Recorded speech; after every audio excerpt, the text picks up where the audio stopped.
Hi there, I'm Carlos. And I'm Pablo, and today we talk about the Unit 5A and 5B. First, the grammar. Simple past.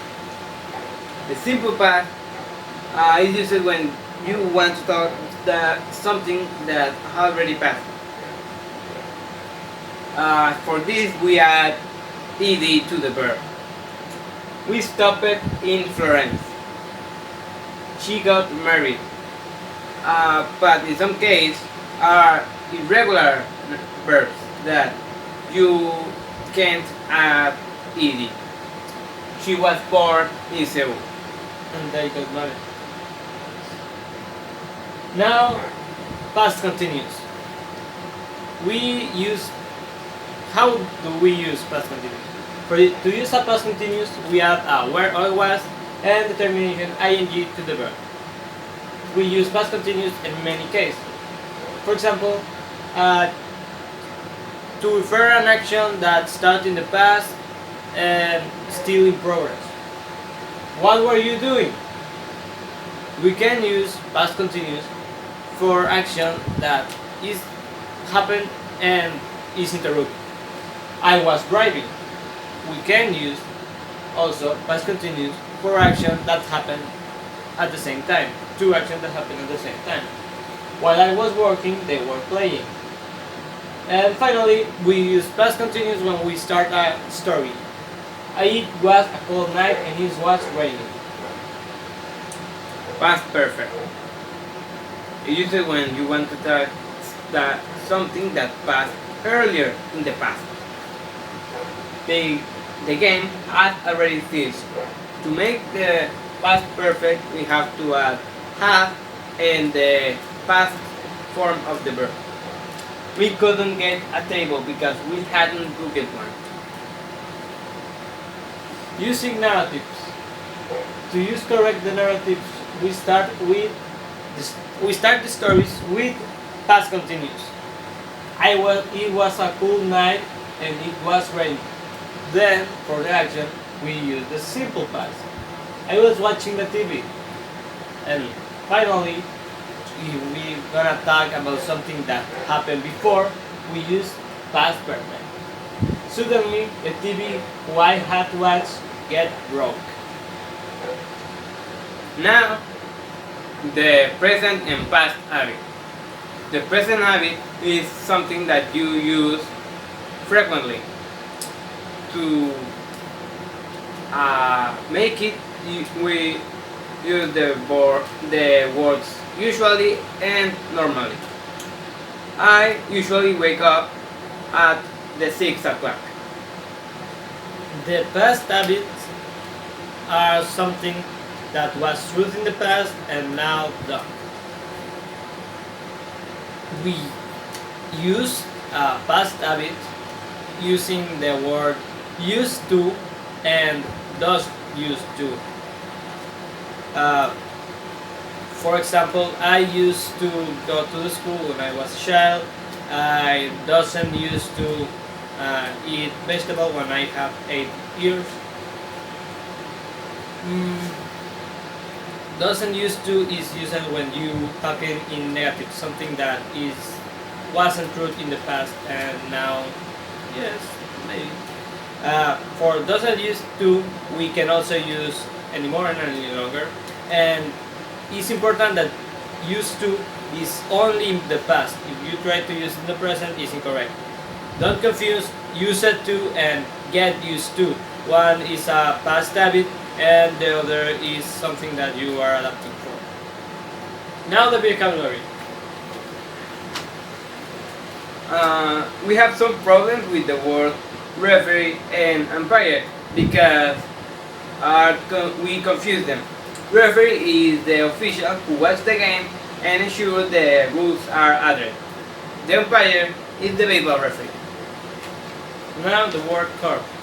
We doesn't know what it means and it's simple. The court is the determined zone to play a sport, for example, the baseball and basketball. Course. An area that is prepared for a game. It's prepared for the race and for races and the goals. Now we doesn't know what means spectators and crowd, so well, we know that what is an spectator, but we doesn't know the difference between the crowd. And the spectators are the audience that watch sport, and the crowd are only a bunch of people together. Okay, slope is a special place to ski. Birdie is the badminton projectile. Fiancé is a man who someone is engaged to be married. In Spanish, the word is prometido. Track. The track is the zone to do a race, an athlete race. Now the reading. If I bounce the ball 5 times, Matthew Said writes about sports superstition. Tennis players are strange people. Have you noticed how they always ask for 3 balls instead of 2? How they bounce the ball the same number of times before serving? As if any change from their routine might result in disaster? A good example is Serena Williams, the #1 female tennis player. When she was once asked why she had played so badly at the French Open, she answered, "I didn't tie my shoelace right, and I didn't bounce the ball 5 times, and I didn't bring my shower sandals to the court with me. I didn't have my extra dress. I just know it was fake. It wasn't going to happen." Superstition. The superstition and rituals are not confined to the court. Goran Ivanovic, Wimbledon champion in 2001, was convinced that if he won a match, he had to repeat everything he did the previous day, such as eating the same food at the same restaurant, talking to the same people, and watching the same TV show. One year, this meant that he had to watch Teletubbies every morning during his Wimbledon campaign. Sometimes it got very boring, he said. It's not only the players who are superstitious. As we were watching tennis player, Andy Murray played the fourth set at Wimbledon. My wife suddenly got up and went to the kitchen. "He keeps losing games when I'm in the room," she said. "If I go out, she will win." Superstitions and rituals are very common among fans. Last year, a survey of British soccer supporters found that 21% had a lucky charm, anything from a scarf or a lucky coin, while another questionnaire revealed that 70% of Spanish soccer fans perform pre-match rituals like wearing lucky clothes, eating the same food or drink, or watching games with the same people. After my wife had left the room, Murray lost the fourth set. She returned and he won the fifth. I laughed at her and then remembered my soccer team, Spurs, who were losing 1-0 in the Carling Cup. If I leave the room now, Spurs will. We will score, I told my kids. After 27 minutes of overtime, I left the room and they scored twice. Famous cheating moments in sport.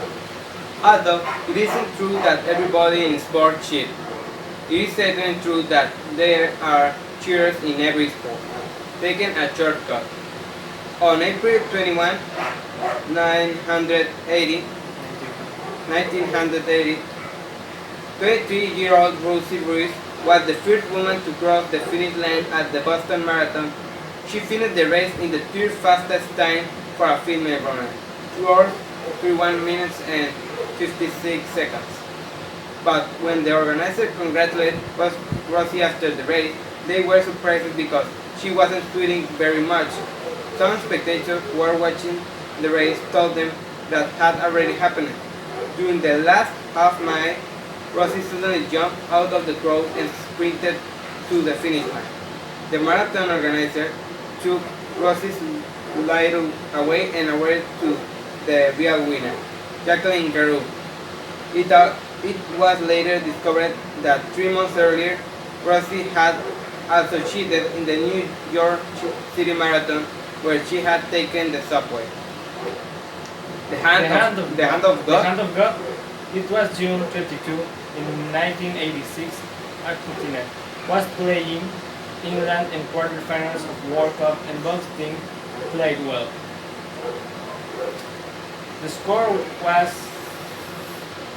0-0 in the 51st minute. Argentina captain Diego Maradona scored a goal. The English players were protest, but the referee gave the goal. However, the TV camera showed that Maradona had scored the goal with his hand.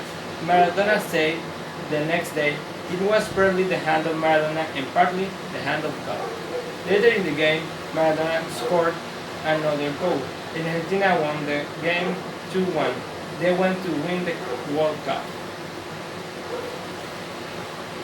Love at the exit 19. He was a tool-dog collector and she was a soprano who sang the Carnegie Hall. Their eyes meet at exit 19 in New York State Thruway. When he charged her 37 cents, the romance that followed was even less likely than the plot of an opera. Sonia Barker was a frequent commuter of her home in the suburbs to New York City. One day, when she was driving to an audition, she came off the thruway and stopped at the football where Michael Fashion was working. She talked with him as she paid to go through, and through he was cute. For the next 3 months, they used to exchange a few words as she handed him the money, and he raised the barrier to let her pass. It was mostly, "What are you doing today? What are you doing?" she said. They learned more about each other, for example, that Sonia loved Puccini and Verdi, while Michael's love was the New York Yankees. But their conversation suddenly came to an end when Michael changed his working hours. He used to work during the day, says Sonia, but he changed to night shift. Although Michael still looked out for Sonia while Sonia Carol, he didn't see her again for 6 months. When Michael's working hours changed back to the day shift, he decided to put a traffic cone in front of his lane. He thought it would be like putting candle in a window. Sonia saw it and the romance started up again. "I almost crashed my car on various occasions," she said, trying to cross several lanes to get to his exit. Finally, she found the courage to give Michael a piece of paper with her phone number as she passed through the toll. Michael called her, and for their first day, they went to see the movie Cool Running, and then later they went to an opera. They are now married and living in Kentucky, where Sonia is a voice and music professor at Murray State College, and Michael runs an activity center at nursing home. It turned out that she had given her number just in time. A short while later, she moved to New Jersey and stopped using the New York State Thruway. "Mike never have seen him again," she said.